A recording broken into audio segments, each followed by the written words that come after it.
formato 2 salió error inesperado. Perfecto. Continuamos. Luego la obtención de la información relevante de la entidad, analizar la información que de alguna manera nos va a permitir evaluar que la información que esté entregada, ahora sí salió por chiquititos.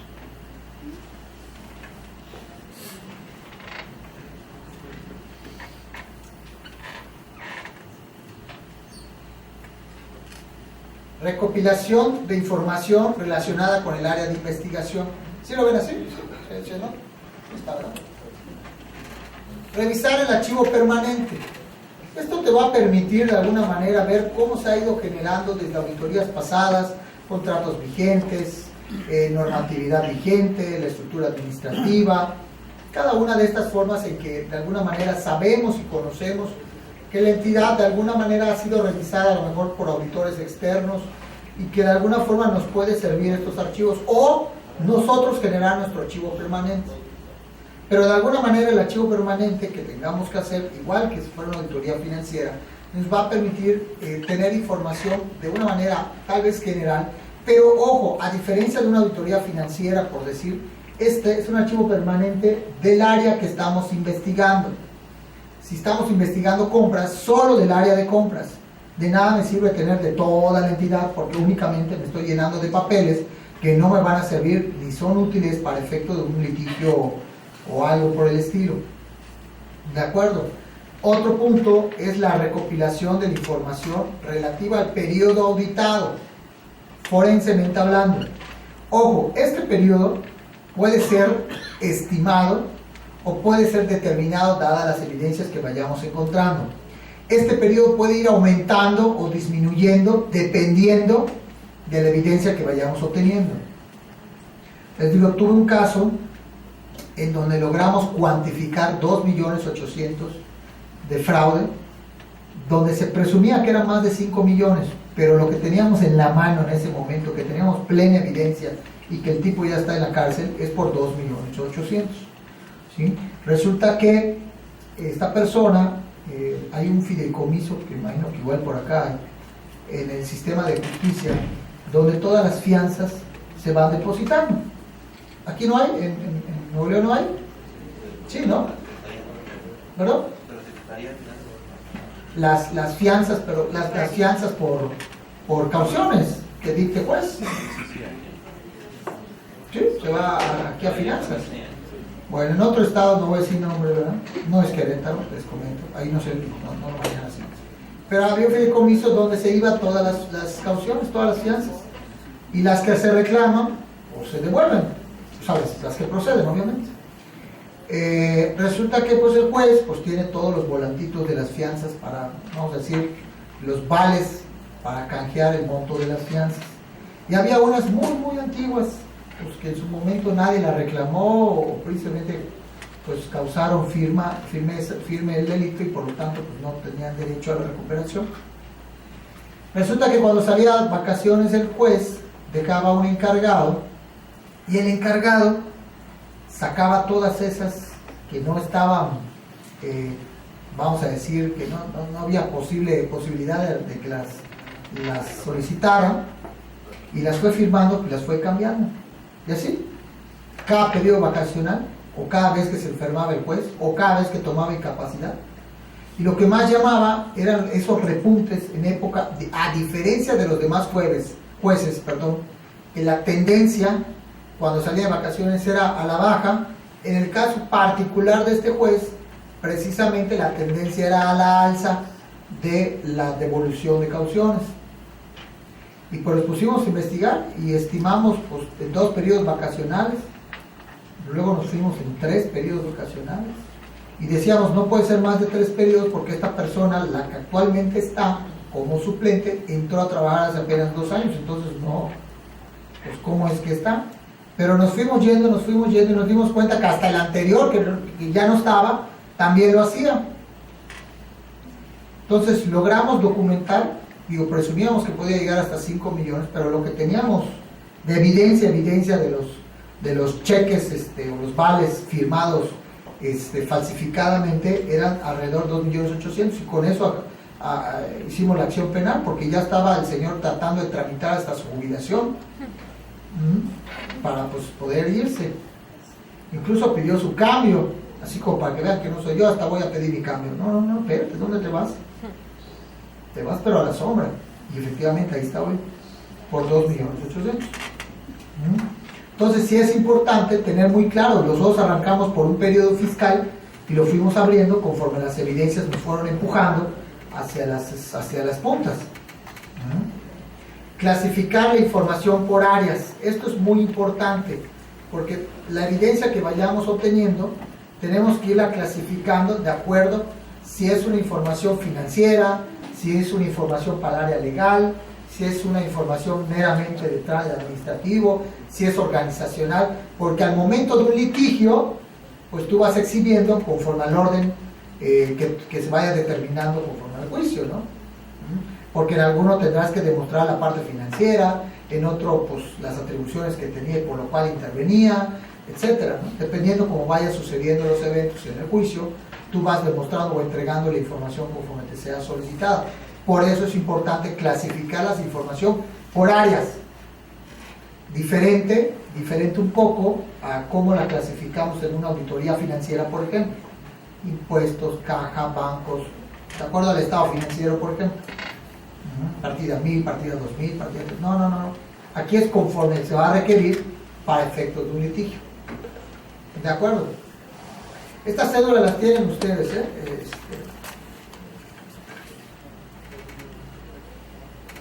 Luego tenemos el que vimos es el formato 3. Luego tenemos análisis de la información.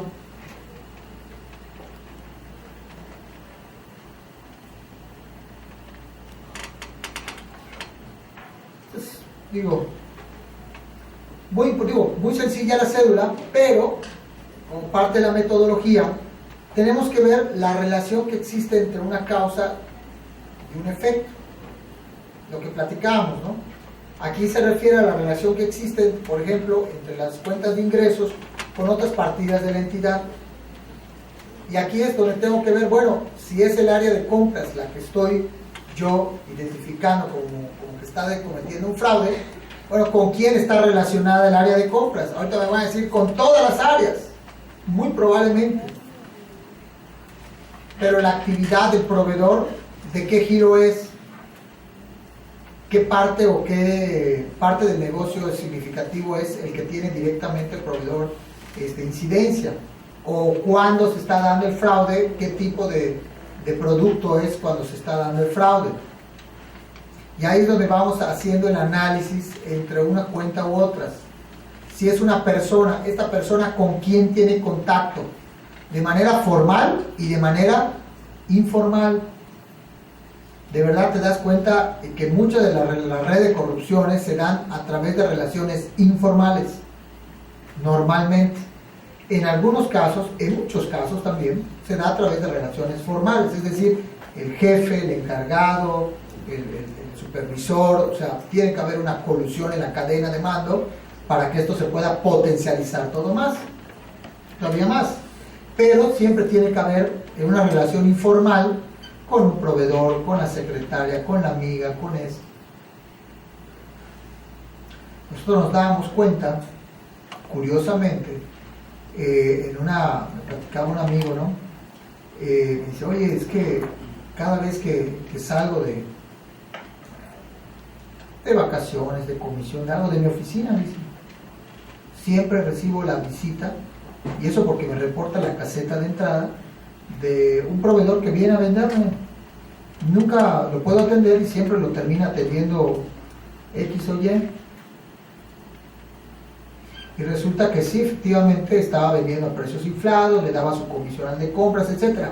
Pero él se dio cuenta por la irregularidad. Dice, es que no puede ser. Dice, cada vez que no estoy, pues el proveedor viene y al final lo tiene que terminar atendiendo el encargado, ¿no? La secretaria, su secretaria estaba coludida porque sabía su agenda y la filtraba a todos los empleados. Ella creía que era broma. ¿Qué creen? No vino el jefe. Pueden relajarse.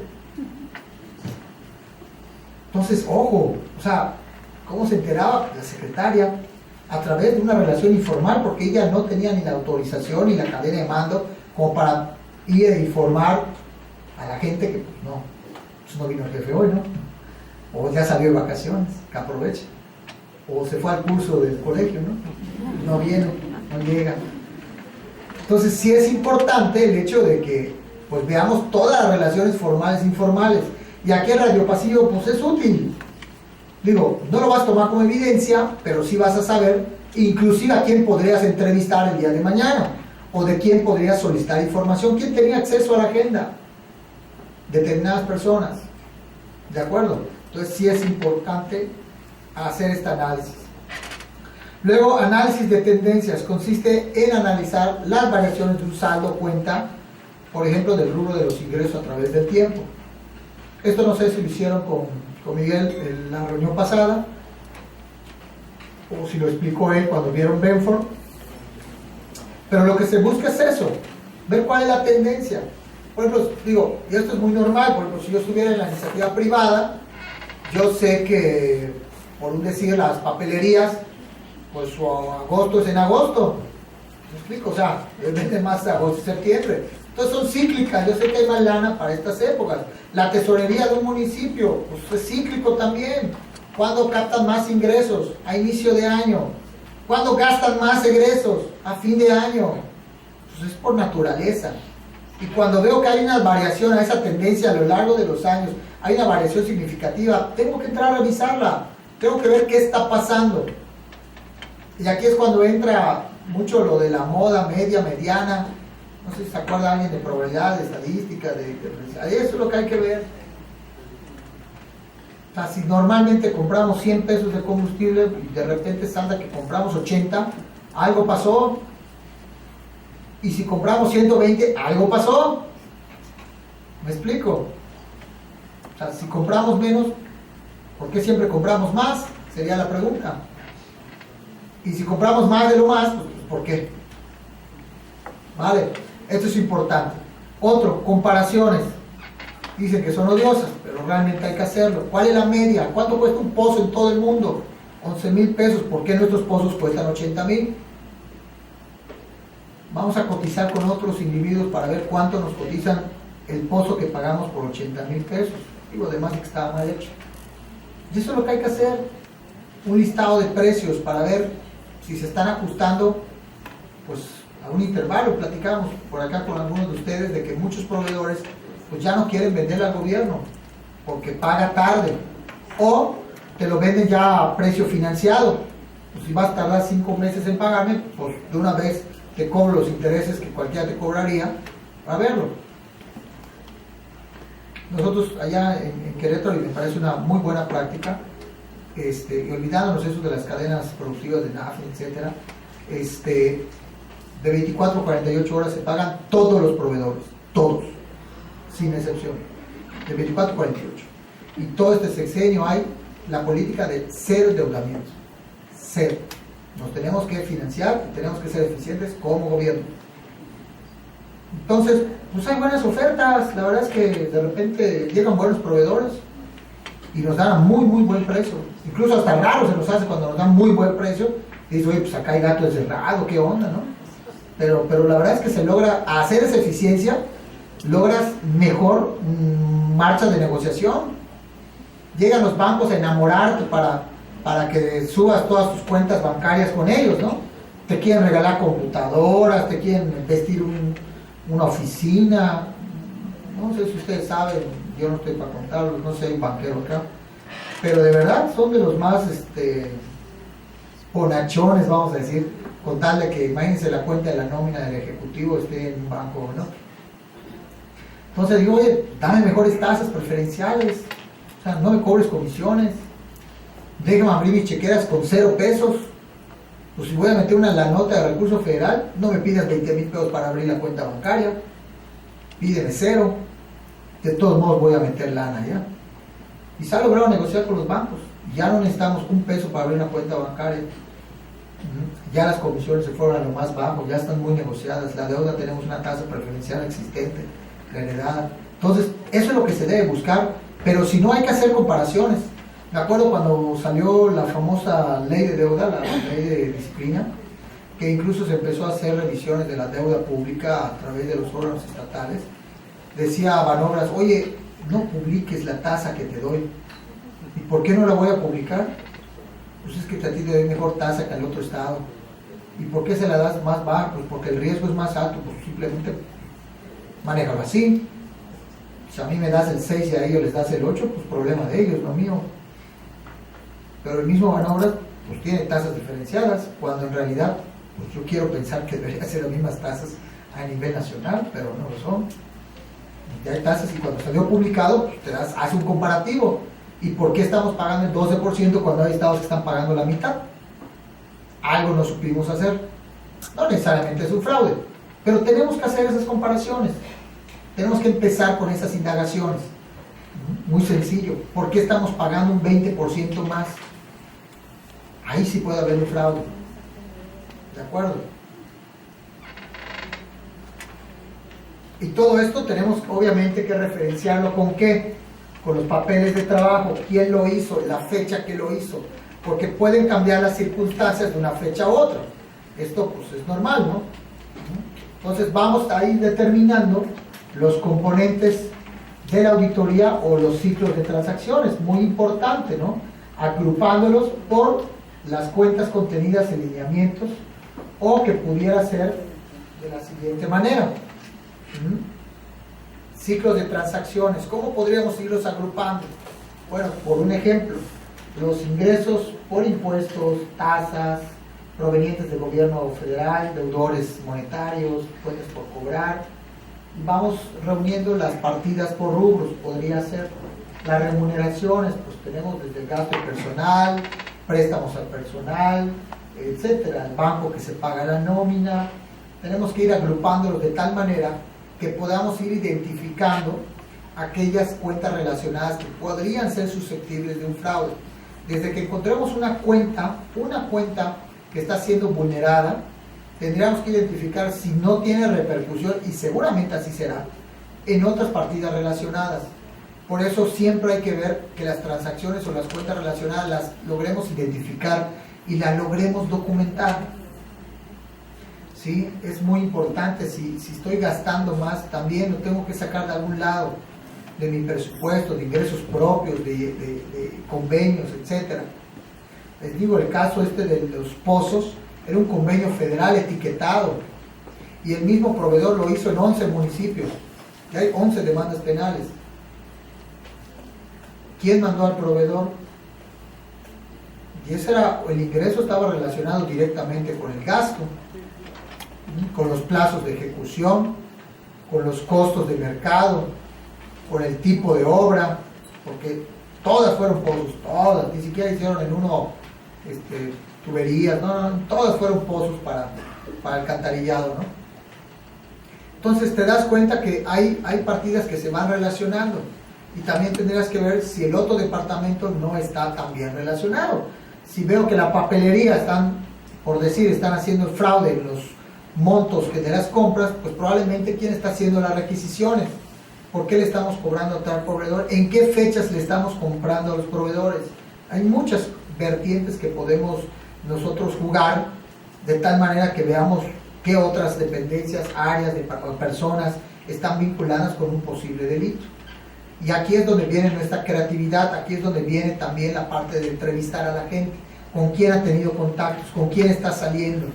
Y de verdad, por ejemplo, el caso de la secretaria era porque pues la andaba enamorando, pues obviamente todos los del departamento de transiciones, ¿no? Pues si no caía con uno, caía con el otro, pero pues la chica no salía por allá y le hacían regalos así interesantes, ¿no? Que si un celular, que si un esto. Pues, la verdad es que pues tenía los recursos para estarle enamorando, ¿no? Pues para que sea el gancho y le dé el pitazo para efectos de las compras. Entonces hay que ver todas las, no solo las cuentas relacionadas, pero todos los que tienen efectos. ¿Quién está haciendo las requisiciones? ¿Quién las está firmando? ¿Quién las está autorizando? ¿Quién las está documentando? ¿Las está pagando? ¿Por qué finanzas las paga? Hay quien me dijo una vez, es que el contador trae todos los requisitos para pagarla y ya porque traiga todos los requisitos para pagarla, ¿la vas a pagar? yo lo cuestionaría. Es que no es mi departamento. Tal vez. Pero si hay algo raro, lo debo notificar al órgano interno de control. Estoy de acuerdo que tú no seas el investigador, administrador, pero lo que no estoy de acuerdo es que tú estés pagando algo que sabes que pudiera haber un indicio de fraude y no lo denuncies, porque te vuelves cómplice. Porque muchos te van a decir, pues es que a mí solo me dice que lo pague y lo pago. ¿Qué? Si le vas a pagar a la mafia, ¿lo vas a pagar? Le digo, no. Yo sé que no es tu bronca, pero se vuelve tu bronca cuando no lo denuncias, cuando estás viendo algo raro. Por eso es importante. Un poquito de la comprensión del control interno. Esto es muy relevante porque hay que dejarlo debidamente documentado. Y bueno, ya hablamos un poquito de ello, pero tenemos que documentar también la determinación de puntos críticos. La primera parte, si recordarán, lo único que vimos fue a nivel general ver las áreas críticas, las áreas. Ahorita tenemos que ver los puntos críticos, es decir, cuál es el incumplimiento legal, por ejemplo, en la adquisición de bienes o servicios. ¿Qué ley están infringiendo? Porque si no infringen una ley y únicamente están violando un procedimiento, es completamente disciplinario el tema, ¿eh? Completamente disciplinario. Pero si está violando una ley, muy probablemente pudiéramos estar hablando de un posible fraude. Que no necesariamente todos los fraudes acaban en la cárcel. Puede llevar a la inhabilitación, al resarcitorio, etc. Hay que aclararlo. ¿De acuerdo? Pudiera haber errores contables en la evaluación y presentación de existencias, bienes depreciables e inversión en proyectos. Resulta que un empleado se vuela el alto y choca un BMW y quedó inservible el BMW. De acuerdo al protocolo que hay allá, el Estado asume a través de una figura de coaseguro y repone el monto del vehículo porque fue daño total. Entonces se llegó a la negociación y se terminó comprando el vehículo porque era pérdida total del BMW. Y curiosamente lo quieren registrar como transporte, equipo de transporte. Le decía, permítame, pero en primer lugar, ¿cómo llegó a registrarse como equipo de transporte? Si ese vehículo es inservible, es chatarra. ¿Cómo se vería que un BMW esté registrado en los vehículos que tiene asignado a la dependencia? Para empezar, imagínate hoy que padre le compraron un BMW al director para que ande, ¿no? Y en segundo lugar, ¿tiene placas el carro? ¿Puede girar legalmente? No, pues no. Es inservible, es chatarra. ¿Y por qué lo registramos como un vehículo? ¿Quién lo registró como vehículo? ¿A qué monto lo registraron? Entonces hay que tener cuidado, y no por el BMW, sino porque si se logró vulnerar, porque para registrar un vehículo por control patrimonial tiene que tener placas, tiene que tener un resguardo.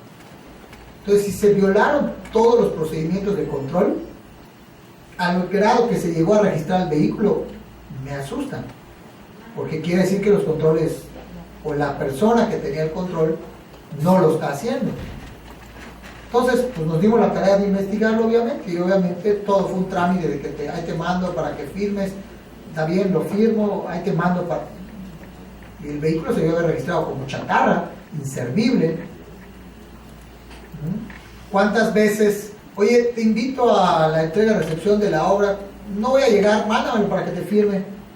Y firmamos muchas ocasiones, muchos funcionarios firman de que efectivamente de testigo de la entrega y recepción de una obra, en realidad nunca estuvieron. Y sucede, sucede. Oye, tuvimos sesión de junta de gobierno, estamos reclamando las firmas, no fuiste, pero te ponemos, está bien, y firmas. Eso es fraude, señores. Eso es fraude, es un delito grave, estás falseando información. Que no estuviste allá. De repente me traen un acta firmada con fecha lunes 10, por decir, ¿no?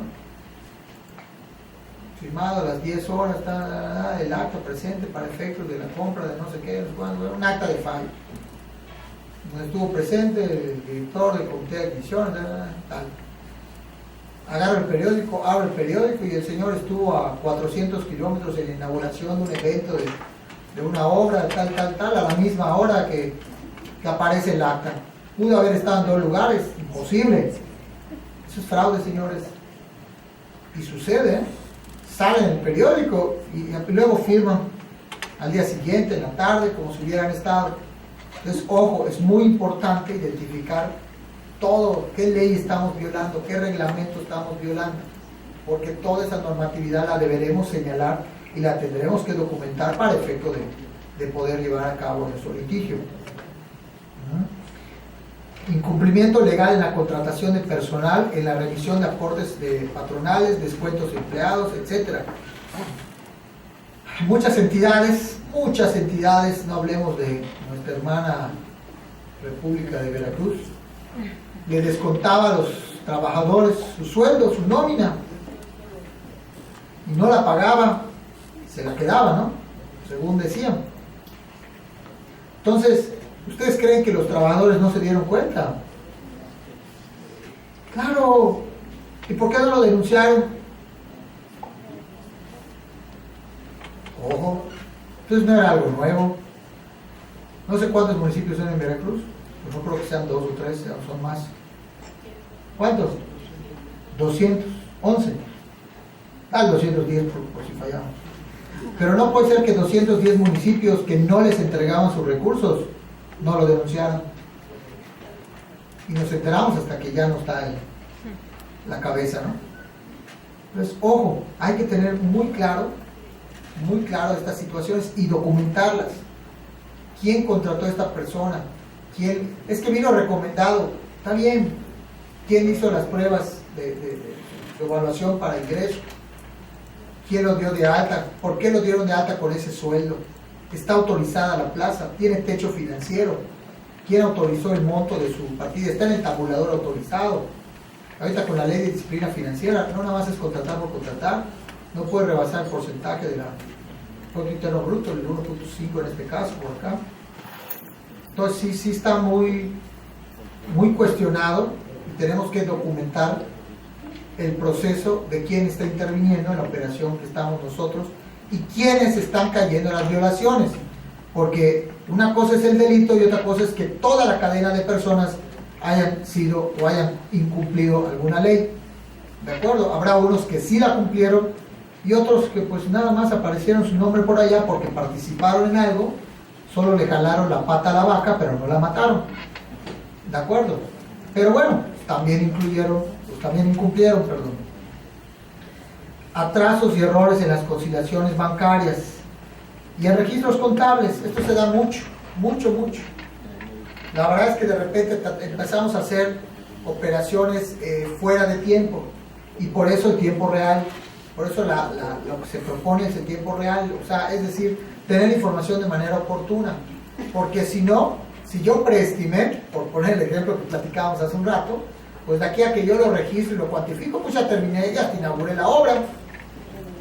Y eso se buscaba, distraer a través de registros contables atrasados para no darse cuenta de que o un activo no estaba o una obra no se había hecho y todavía ya se había pagado.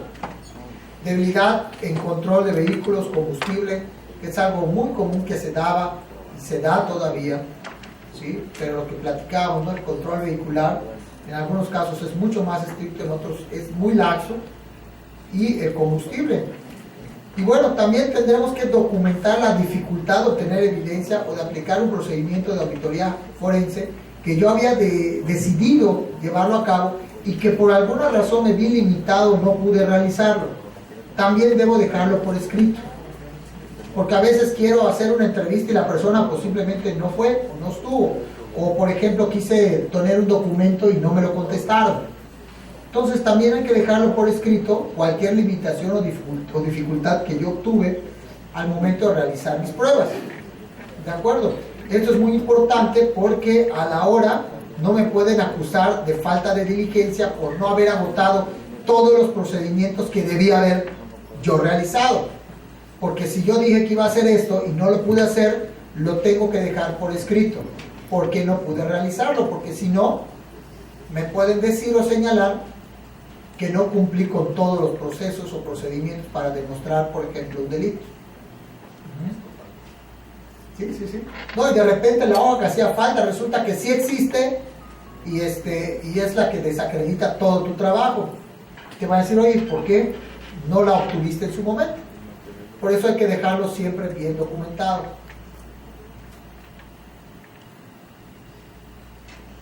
Luego tengo los objetivos de la auditoría forense. Les decía, ¿no?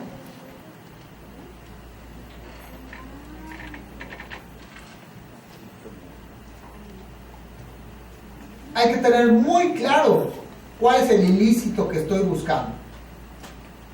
¿Cuál es el objetivo? ¿Qué es lo que estoy buscando? ¿A dónde quiero llegar? ¿Qué quiero comprobar? ¿Cuál es la hipótesis? Porque si no tengo claro lo que busco, pues lo que platicamos, pues igual no lo encuentro, o igual encuentro pues, cualquier otra cosa y voy a creer que es lo que andaba yo buscando. Cualquier parecido, pues va a parecerse mi objetivo. Y no, lo debo tener plenamente claro. Reducir el fraude a través de la implementación de recomendaciones de fortalecimiento del control interno que propone el auditor, lo que les decía. Tenemos que ser proactivos. Es decir, tengo que buscar no solo que se resarza o que se elimine o que se denuncie el fraude, sino tengo que evitar que este siga sucediendo. ¿De acuerdo? Eso es muy importante, no quedarnos de manera limitada. Contribuir a la evaluación de sistemas y estructuras del control interno.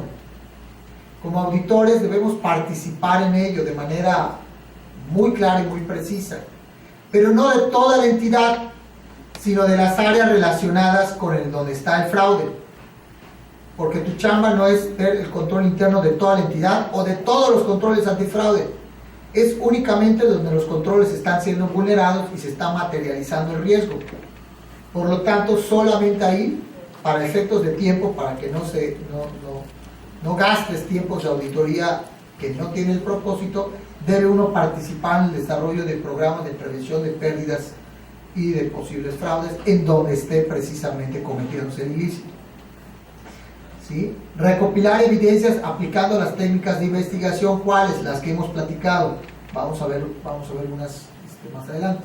Las técnicas de análisis, técnicas de Benford, entrevistas, cuestionarios, observación, compulsas, cualquier técnica de auditoría que yo aplique, debo recopilar las evidencias de manera legal, como hemos comentado, de tal manera que yo tenga todas las evidencias, ¿sí? Y que las vaya escorando por áreas críticas, como hemos visto en las primeras cédulas.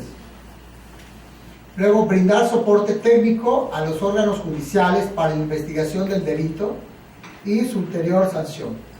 Esto es importante porque esto es la esencia o la carnita de nuestro trabajo. Nosotros debemos ser coadyuvantes con el Ministerio Público a efecto de soportar el delito o el ilícito que está haciendo. Y tenemos que ser capaces de contar la historia desde cómo obtuve el documento hasta cómo está concluyéndose la historia. Si no soy capaz de poder redactar, o cualquier persona que pueda llegar a las mismas conclusiones con la documentación o evidencia que yo he determinado, quiere decir que todavía me falta seguir investigando, seguir recabando evidencias. A veces las evidencias no son concluyentes y ya quiero yo emprender la acción legal. Tenemos que tener mucho cuidado, porque si no, nosotros podemos estar haciendo causas de acciones de molestia a individuos y se nos puede revertir el caso.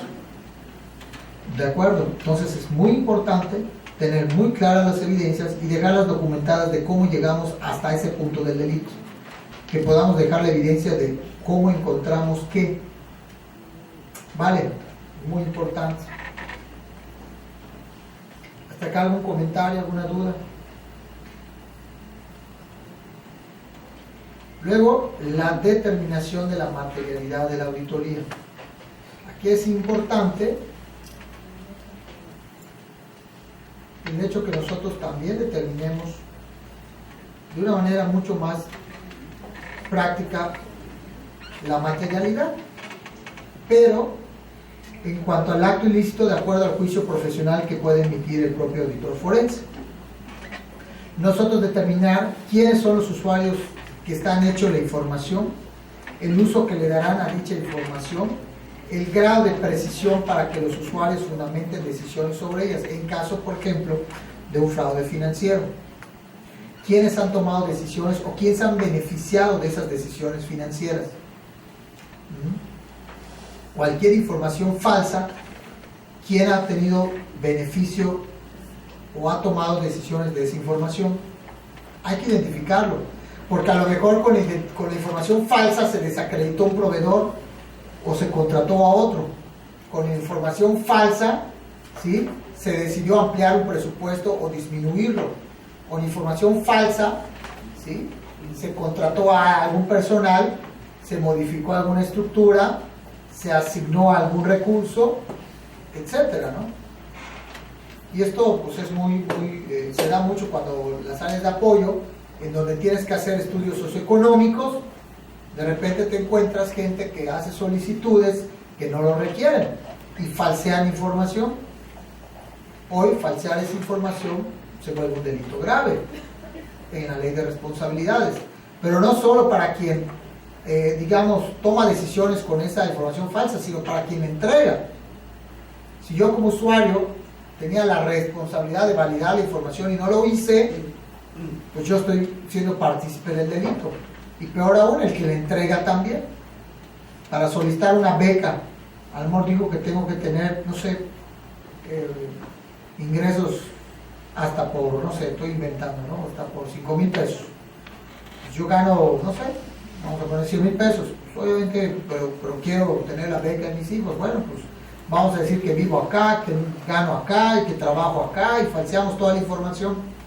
Si alguien está encargado de validar esa información y no lo hice, es parte de la comisión del delito, por la falta de diligencia al hacer estas actividades. Entonces tenemos que identificar cuál es la materialidad, cómo se fue dando la materialidad, pero no la materialidad del monto financiero, sino también la materialidad de cómo se fue dando el delito, cómo se constituyó plenamente el delito.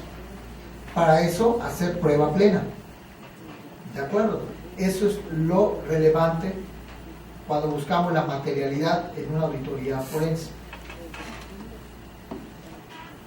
Luego, los factores de auditoría forense para ir identificando las áreas de riesgo.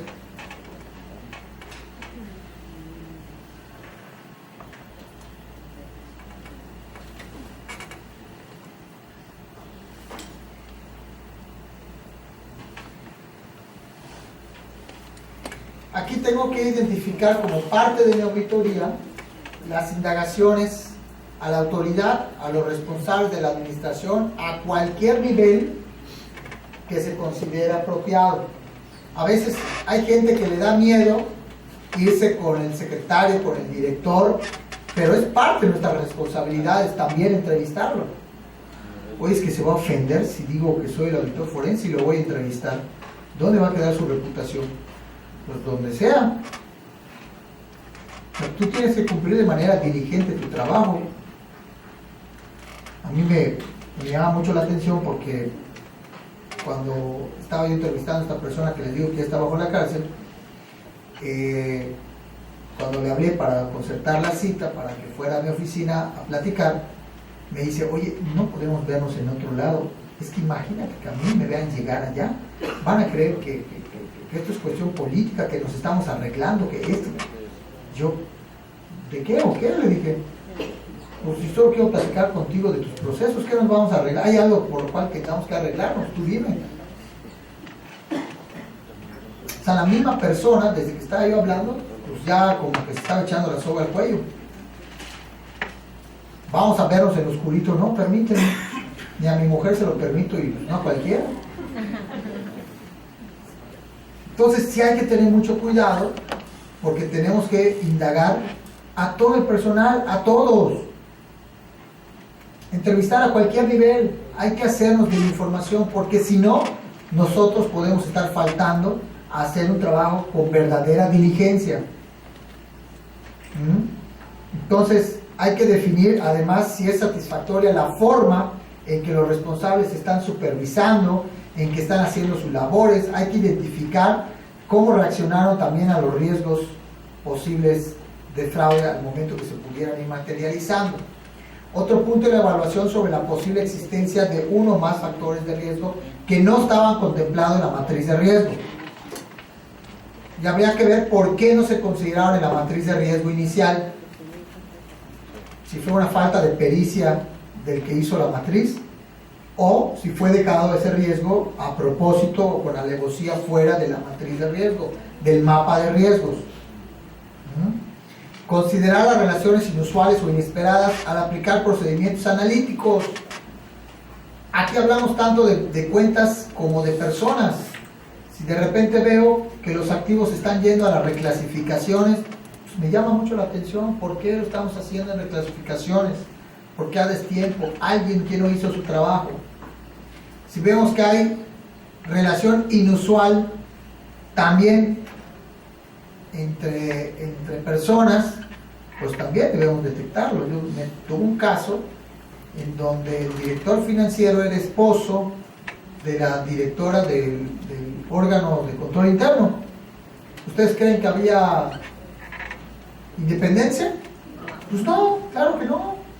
Y nos llegaban quejas de usos raros de los recursos públicos.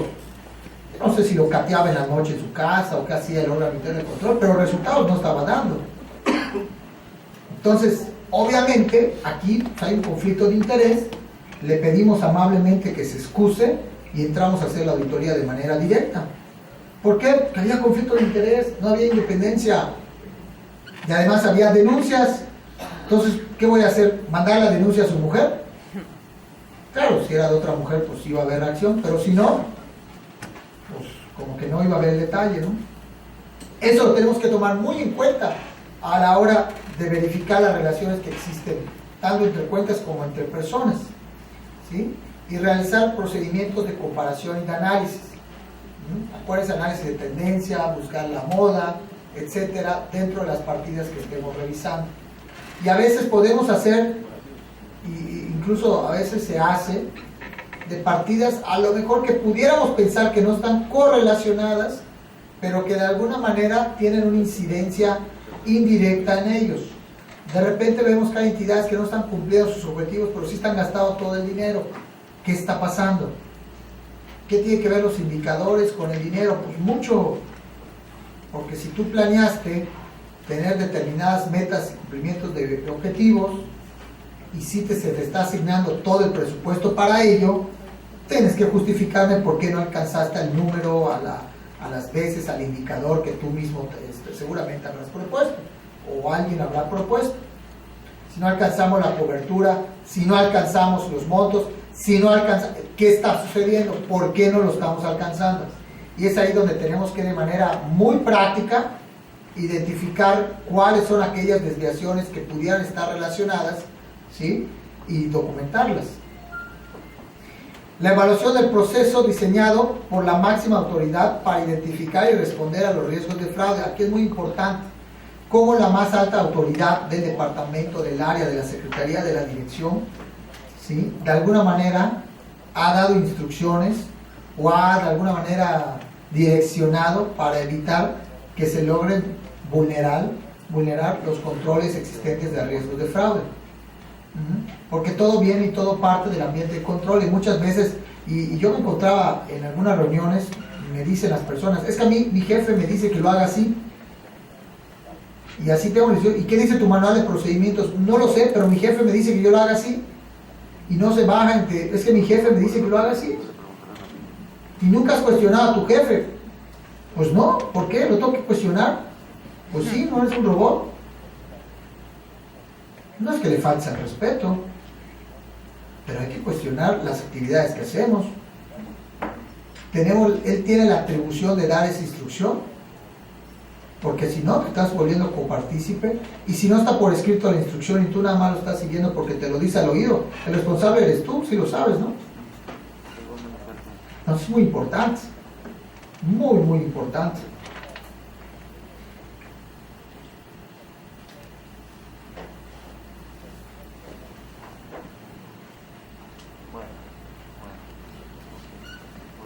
Vamos a hacer un pequeño break. son 10 para las 5.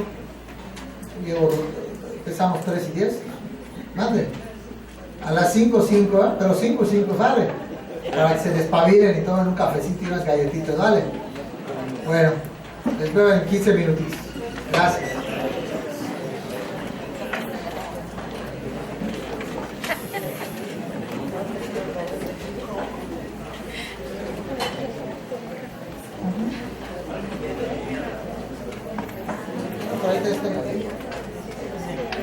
Vamos.